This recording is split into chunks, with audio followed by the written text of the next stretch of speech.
Good morning friend.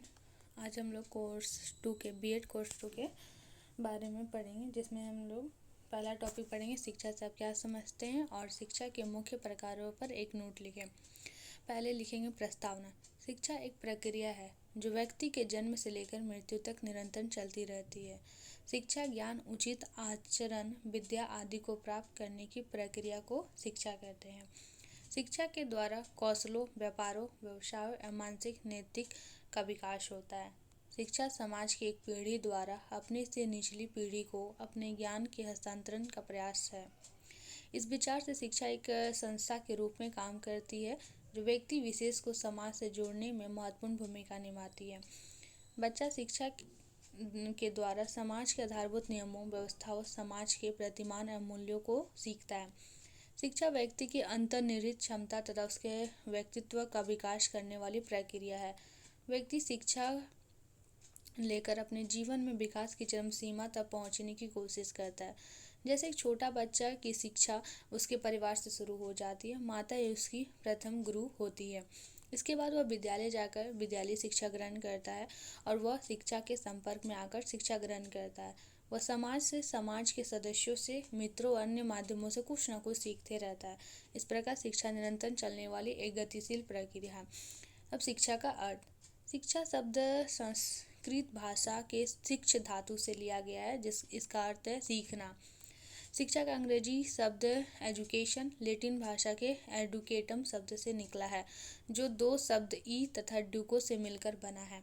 ई का अर्थ है अंदर से तथा डुको का अर्थ है बाहर निकलना। परिभाषा। शिक्षा के संबंध पर विद्वानों के विचार। पहला है महात्मा गांधी। शिक्षा से मेरा तात्पर्य बालक और मनुष्य के शरीर, मन तथा आत्मा के सर्वांगीण एवं सर्वोत्कृष्ट विकास से है। स्वामी विवेकानंद के द्वारा मनुष्य की अंतर्निहित पूर्णता को अभिव्यक्त करना ही शिक्षा है। रविन्द्रनाथ टैगोर द्वारा सर्वोच्च शिक्षा वह है जो हमें केवल सूचनाएं नहीं देता, बल्कि हमारे जीवन और संपूर्ण सृष्टि में तादात्म्य स्थापित करती है। रॉस के अनुसार शिक्षा ऐसी प्रक्रिया है जो स्वाभाविक प्रवृत्तियों को समुचित दिशा में मोड़कर उनमें एकरसता लाकर तथा सामंजस्य उत्पन्न करके उनका अध्ययन करती है। फ्रॉवेल के अनुसार शिक्षा एक प्रक्रिया है जिसके द्वारा बालक की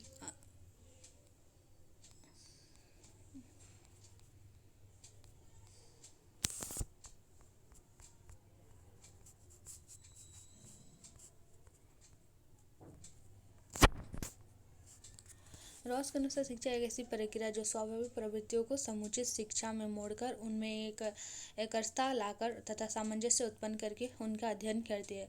फ्रॉवेल के अनुसार शिक्षा एक प्रक्रिया है जिसके द्वारा बालक की अंतः शक्तियों को बाहर लाया जाता है। एडसन के अनुसार जब शिक्षा मानव के मस्तिष्क को प्रभावित करती है तब वह उसके प्रत्येक उद्देश्य गुण को पूर्णतः बाहर लाकर प्रकट कर देती है। जेम्स के अनुसार शिक्षा कार्य संबंधी अर्जित आदतों का संगठन है जो व्यक्ति को उसके सामाजिक और भौतिक पर्यावरण के योग्य बनाती है। अब शिक्षा के प्रकार। वैसे तो शिक्षा के अनेक प्रकार हो सकते हैं, लेकिन शिक्षा प्राप्त करना तथा प्रदान करने के उद्देश्य, विधि तथा स्वरूप के दृष्टिकोण से शिक्षा को 3 भागों में विभाजित किया गया है। मतलब शिक्षा कई तरह के हो सकते हैं। मतलब शिक्षा प्रदान करने के उसके उद्देश्य क्या, उसके नियम क्या है, उसका स्वरूप क्या, इसी स्वरूप के आधार पर शिक्षा को 3 भागों में बांटा गया है। औपचारिक शिक्षा जिसको फॉर्मल एजुकेशन कहते हैं, अनौपचारिक शिक्षा इनफॉर्मल एजुकेशन और निरौपचारिक शिक्षा नॉन फॉर्मल एजुकेशन। ठीक है। औपचारिक शिक्षा क्या है? वह शिक्षा जो विद्यालय, महाविद्यालय और विश्वविद्यालयों में चलती है। औपचारिक शिक्षा कहीं जाती है। इस शिक्षा के उद्देश्य, पाठ्य चर्चा और शिक्षण विधियाँ सभी निश्चित होते हैं। ये योजनाबद्ध होती है और इसकी योजना बड़ी कठोर होती है। इसमें सीखने वालों को विद्यालय, महाविद्यालय अथवा विश्वविद्यालय की समय सारणी के अनुसार कार्य करना होता है। इसमें परीक्षा लेने का प्रमाण पत्र प्रदान करने की व्यवस्था होती है। इस शिक्षा की सबसे बड़ी विशेषता यह है कि यह व्यक्ति, समाज और राष्ट्र की आवश्यकताओं की पूर्ति करती है। यह व्यक्ति में ज्ञान और कौशल का विकास करती है और उसे किसी व्यवसाय अथवा उद्योग के लिए योग्य बनाती है। औपचारिक शिक्षा की विशेषताएं। औपचारिक शिक्षा को निम्न विशेषताएं। यह शिक्षा को सुनियोजित व्यवस्था की आवश्यकता पड़ती है। औपचारिक शिक्षा अप्राकृतिक, कृत्रिम और जटिल बहुत ही औपचारिक शिक्षा बहुत ही कष्ट साध्य है तथा परिश्रम चाहती है। इस प्रकार की शिक्षा में निश्चित पाठ्यक्रम को निश्चित समय में पूर्ण किया जाता है।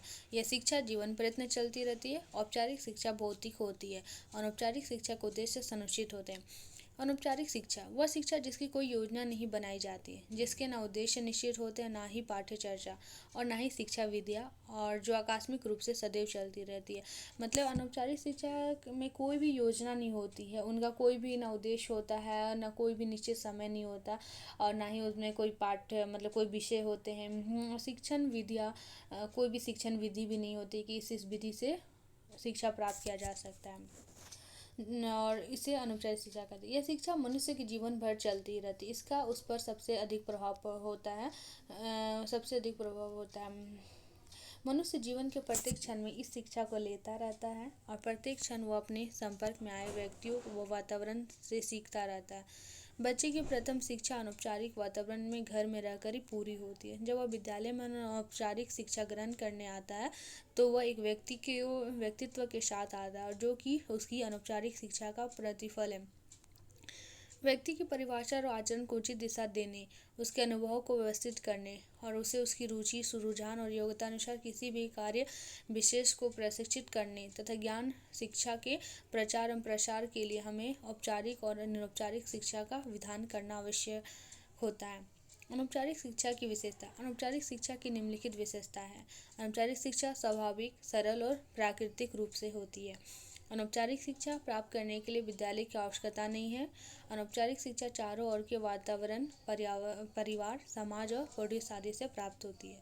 अनौपचारिक शिक्षा मानव की मूल प्रवृत्तियों तथा उसकी रुचियों पर निर्भर करती है। यह शिक्षा जन्म से मृत्यु तक चलती है, और यह जीवन प्रयत्न चलने वाली प्रक्रिया है। निरौपचारिक शिक्षा। औपचारिक और अनौपचारिक शिक्षा की कमियों को देखते हुए शिक्षा का एक नया रूप विकसित किया गया है, जो ना तो पूरी तरह से औपचारिक शिक्षा के समान है, जैसे बंधन युक्त, व्यवस्थित, कृत्रिम और व्यवहारिक ही था, और ना ही अनौपचारिक शिक्षा के समान पूर्व स्वाभाविक, मुक्त और प्राकृतिक ही था। यह शिक्षा का नया स्वरूप दोनों शिक्षा को मिला जुला रूप था, जिसे निरौपचारिक शिक्षा के नाम से जाना जाता है। निरौपचारिक शिक्षा में बंधनों के साथ साथ स्वतंत्रता भी होती है। इसमें शिक्षा का एक निश्चित कार्यक्रम रहता है, लेकिन वह स्थान, वातावरण, वर्ग, उम्र आदि के बंधनों से मुक्त रहता है। निरौपचारिक शिक्षा की विशेषताएं।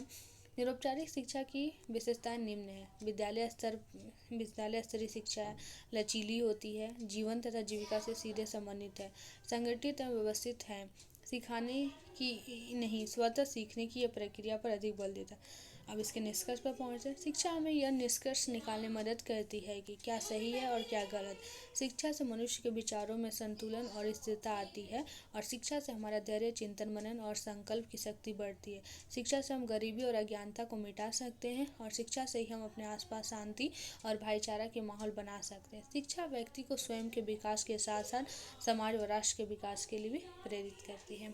यह आज का हमारा टॉपिक था। शिक्षा से आप क्या समझते हैं, और इसके मुख्य प्रकार पर एक नोट लिखो। Thank you.